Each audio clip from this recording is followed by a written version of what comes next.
My name is David Ingall, and I'm the vicar or pastor of a church right in the middle of London called St Sepulchre's in the city. This obviously is not my church though. It's a local wine merchant and wine bar. And I come here because of the theme of this short film. When people think of the great heroes of the Bible, David, Mary, Peter, Abraham, and the like, one name that never seems to make the list is that of Jeroboam. In fact, most people, even most Christians, have never even heard of him. And if they have heard of him, the chances are it's more likely to be because of a place like this and because of one of these than because of the Bible. The reason is that this, a particular extra size 3-litre bottle of wine or champagne, is known as a Jeroboam, the only lasting legacy of a man who could have been great. And in some ways, that's all you really need to know about Jeroboam, that you don't know about Jeroboam. Because that one fact, or non-fact, that nobody's ever really heard of him, is the most important thing about this man. You see, it could, in fact it should, all have been so very, very different. Jeroboam was supposed to be one of the great figures, one of the giants, one of the leading men of the Bible. And this short film is all about what went wrong and how you and I can learn from that.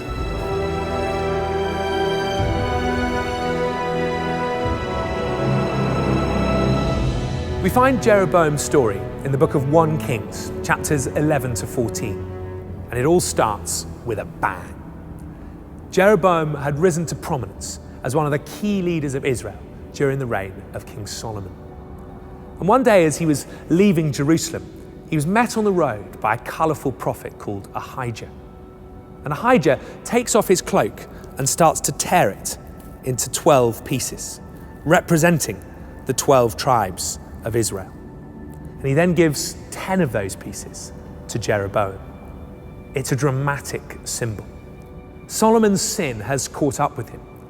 And while because of his promises to David, God will not abandon Solomon totally, he tears away half the kingdom and gives it to Jeroboam. And actually, there's more. God also makes a promise to Jeroboam. If you do whatever I command you and walk in obedience to me and do what is right in my eyes, as David my servant did, I will be with you. I will build you a dynasty as enduring as the one I built for David, and will give Israel to you. So if Jeroboam follows God's ways, the promises that God makes to him are like those that he made to David. When you think about it, that is the most extraordinary promise. This building behind me used to be the Westminster Hospital. It's an important place in my life because it's where I was born and where a couple of days later my parents chose to give me the name David. It's not an unusual name. In fact, there are thousands, probably millions of other Davids all around the world. And all of us, to some degree or another, are ultimately named after our famous first forebear, King David. It's an association I've always loved. He's been a hero and an inspiration to me. Even though David lived and died nearly 3,000 years ago, he's left an enduring and important legacy. We know and read his story. We pray and sing his psalms. And most importantly of all, Jesus was one of his descendants. Jesus was part of his dynasty. When God himself came to earth as a man, he picked David as an ancestor. And so his story is part of all our stories, because God chose to use David as part of his plan to save the world. That's quite something. And all that could have been Jeroboam's as well. It was all bundled into what God offered him. If he followed God, God promised to build Jeroboam a dynasty as enduring as the one he built for David. I could have been called Jeroboam. Lucky escape. But I'm not, and none of that happened, and nobody's ever heard of him. So what went wrong? Well, God delivered on his side of the deal. When Solomon died, Jeroboam did indeed become the king of a new northern kingdom of Israel through a bloodless coup and rebellion. But it was at that point that things started to go wrong. Jeroboam realized that the temple in Jerusalem, which was in Judah, Rehoboam's kingdom, was still the center of the worshipping life of his people. And we're told that that worried him. He reflected.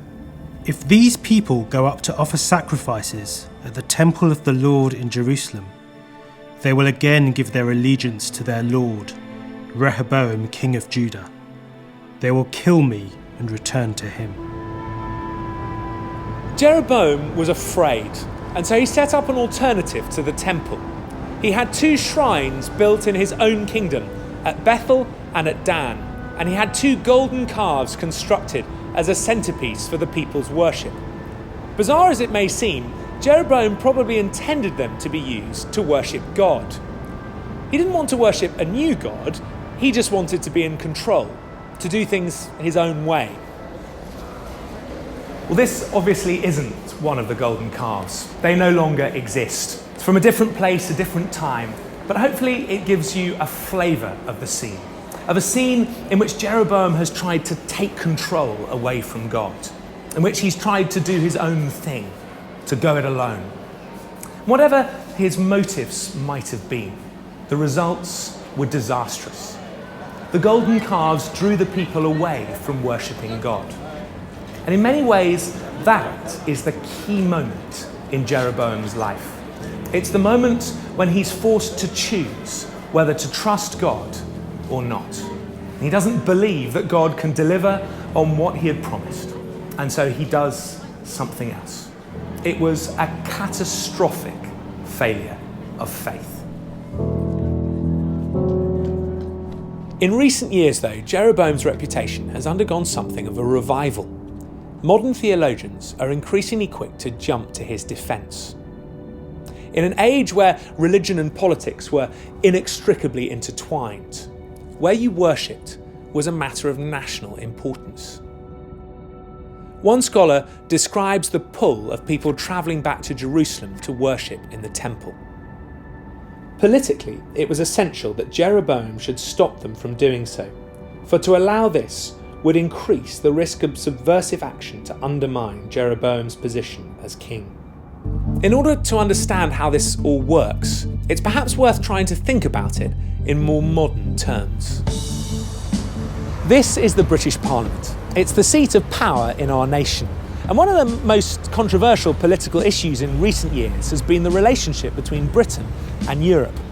In fact, in a recent referendum, we have just voted to leave the EU because people felt that too much power was being given away.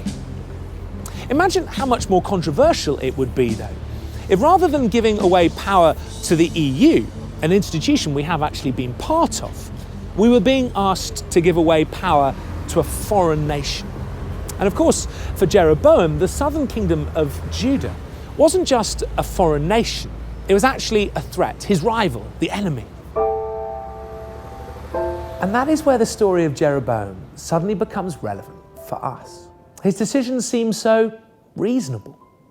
Surely any of us could have done the same thing.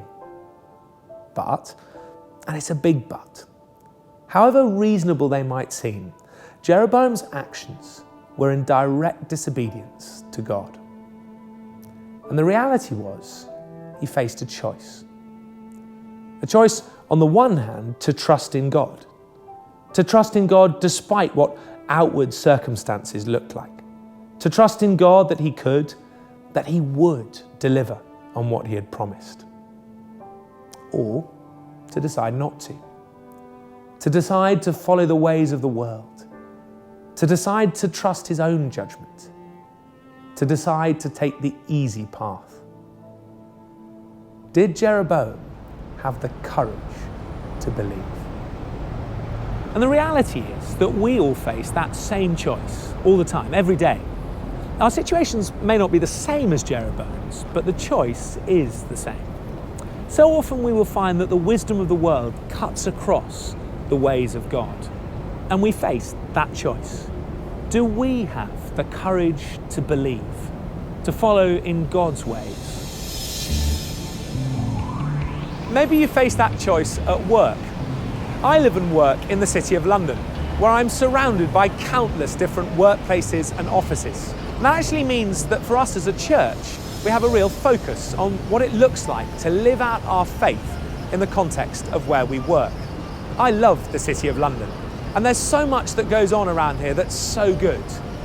But one word you won't often hear mentioned is love. And yet Jesus commanded us to make love for others a priority, to love your neighbour. Well, do we do that? Do we make loving others a priority? Do we put them first, even in the context of the workplace? Even perhaps in situations where it might seem madness for us? Or maybe it's at home. Forgiveness. Not something that most of us find that easy, and yet Jesus was clear it should be a priority.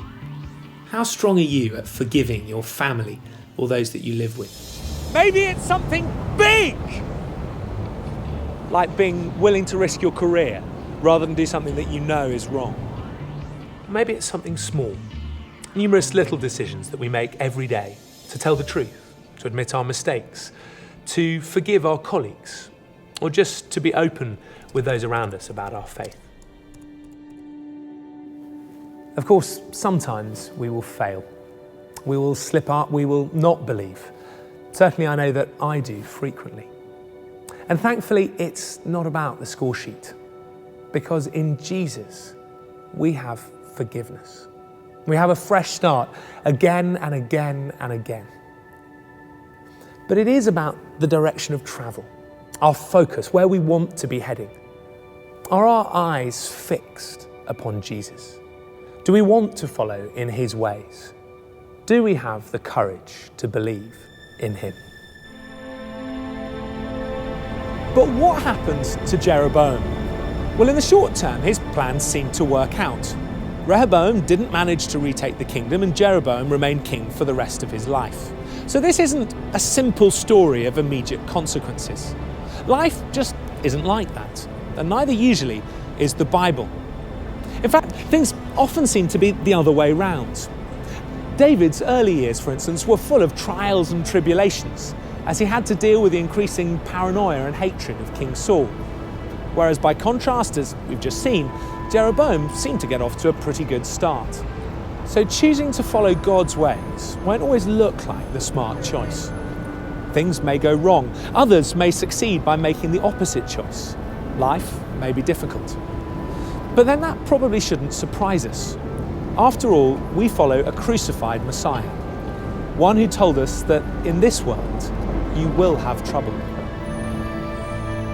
But in the long term, Jeroboam's actions were a disaster.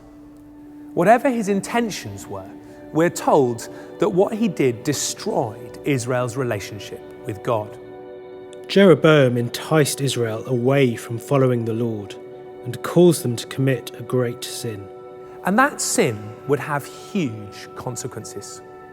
We read in 1 Kings 13 and 14 that God turned against Jeroboam, and his later years were marred by personal tragedy and by a promise from God that his dynasty would wither and die, which it did shortly after his own death.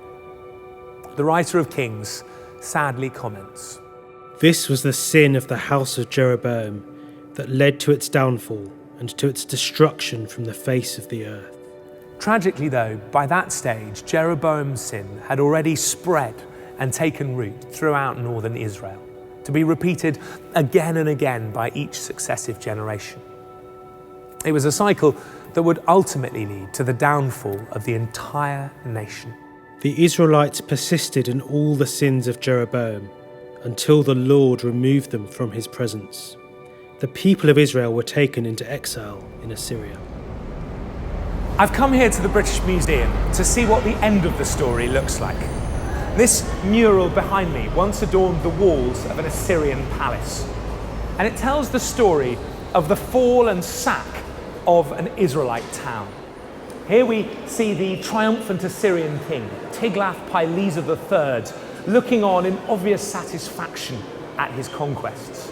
while over here we have a group of Israelite prisoners being driven off into exile and slavery.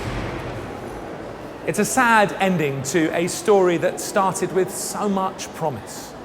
A story that should have been writ large in God's plans for the salvation of the world. The story of a second David, the story of God's promises fulfilled. And yet, who's ever heard of Jeroboam? His story is just a footnote in history. He didn't even make it into the museum. It's a sad tale of sin and disobedience. A story of what might have been. What might have been if only Jeroboam had had the courage to believe. The courage to believe that God would do what he had promised.